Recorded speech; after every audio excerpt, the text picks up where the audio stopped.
Hey everyone, it's me, Bill, your personal librarian.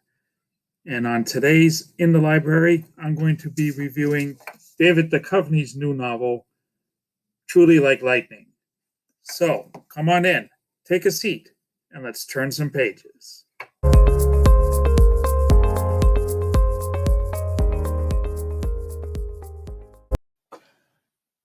Okay, so here's the thing about Truly Like Lightning. I liked the book until I didn't like the book. I will explain, but first, let me give you a real quick overview of the story. Basically, it's a story about a Mormon family, a family that's converted into Mormonism, headed by former Hollywood stuntman Bronson Powers. Um, his version of Mormonism um, is very old school, very orthodox, if you will. He has multiple wives, many, many children. He believes in blood atonement, which I'll get to later. And he is living in the desert, in the Joshua Tree desert of Southern California. At the same time, there's a young real estate executive working for a big real estate firm named Maya. She's a young woman trying to figure out what she wants to do. She's making a lot of money in her job at the real estate firm, but she's not really enjoying it.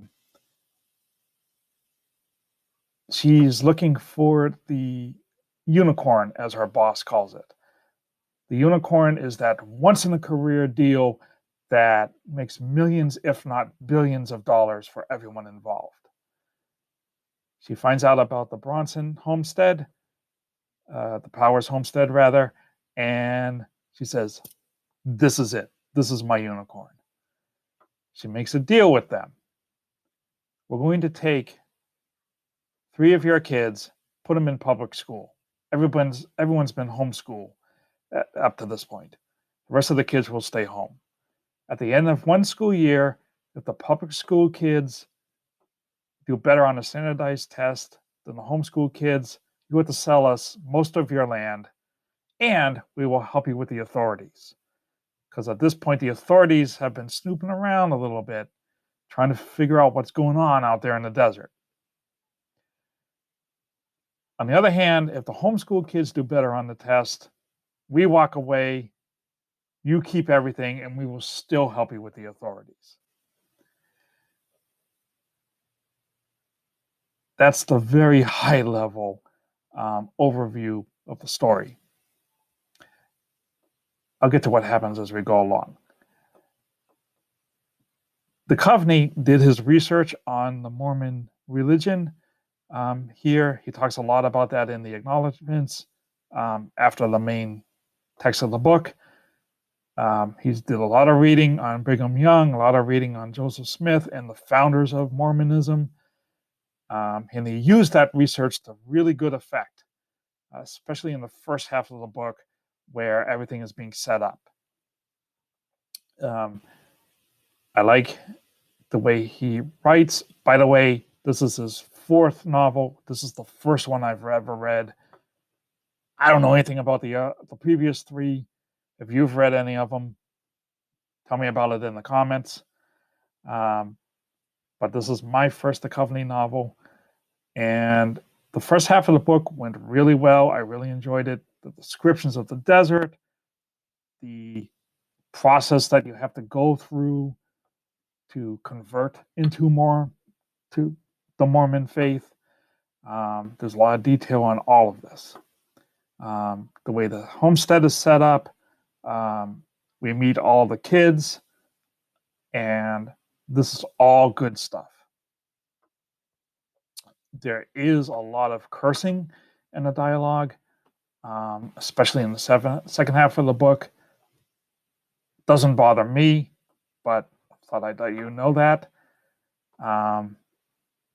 And then we get to the part that I don't like.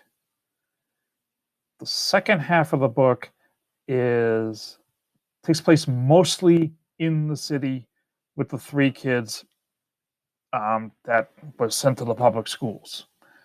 There's a middle schooler and twin brother and sister who go to the high school. The sister finds out that she enjoys singing, she enjoys acting, she gets the female lead in the school play that year, and she ultimately gets to go to Juilliard on a full boat. At the same time, all the kids are really learning about the world. They've never seen any of this before. They've never been to a high school before. They've never seen a smartphone before. They've never been to a mall. They don't know anything about dating.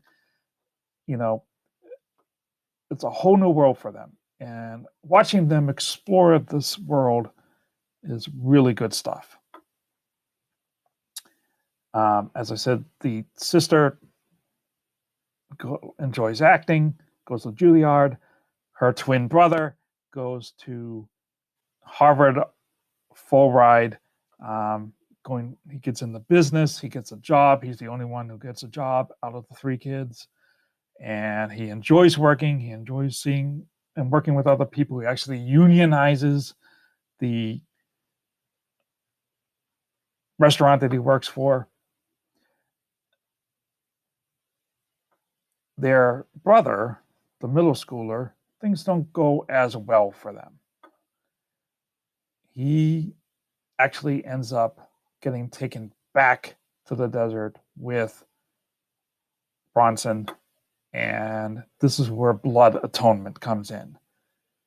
Blood Atonement, Bronson Powers' version of it, is when you do something so bad that man's law isn't good enough. You have to go up to God's law. And this is something so bad that only your death in the name of God will atone for what you did. What happened is a high schooler started trouble with Bronson's child, the middle schooler, and started a fight with him. He tried to walk away. The high schooler kept up on him.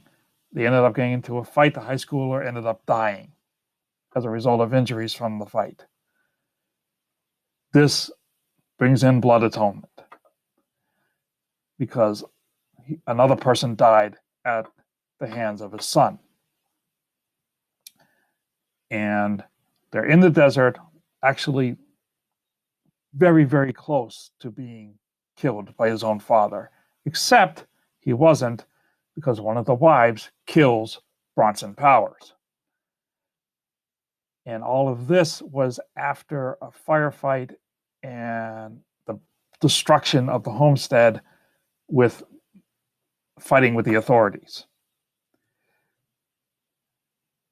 The other thing I didn't like about it is, and I don't want this to be a political show, I don't want this to be a political channel, but to give a full review and overview of the book, I have to mention that former President Trump, his administration, and the perceived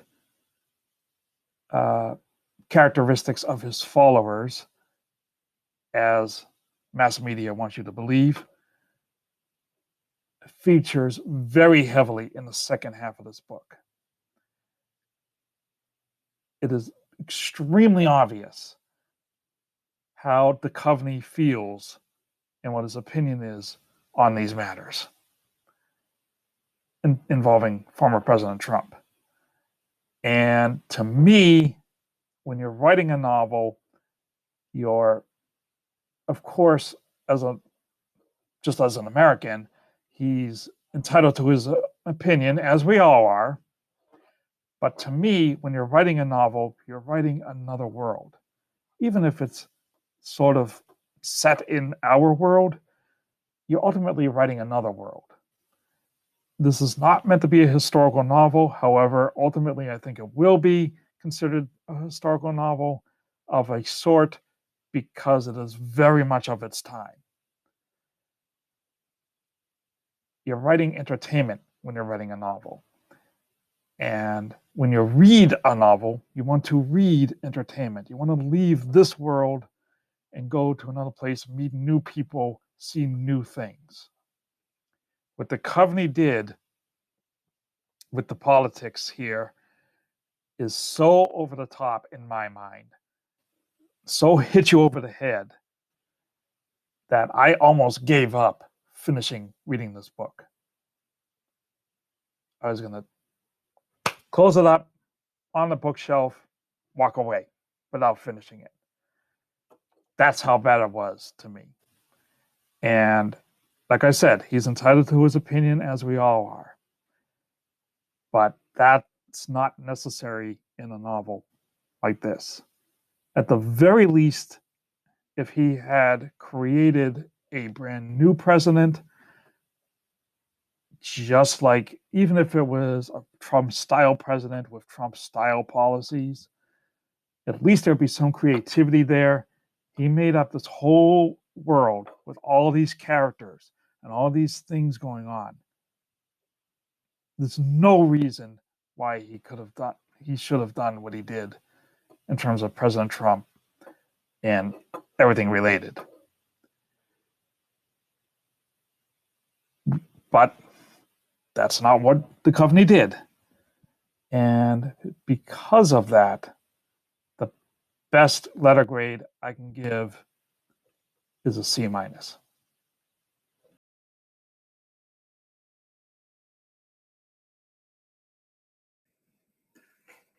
That's it for today's episode. Please be sure to tune in next time, where I take a walkthrough of Douglas Harding used bookstores in Wells, Maine. This is my favorite used bookstore in Maine, probably my most favorite one on the planet. Until then, please be sure to respectfully engage in the comments, and please like, subscribe, ring the notification bell, and thumbs up and thumbs down. Thank you for watching. We'll see you next time, and keep on reading.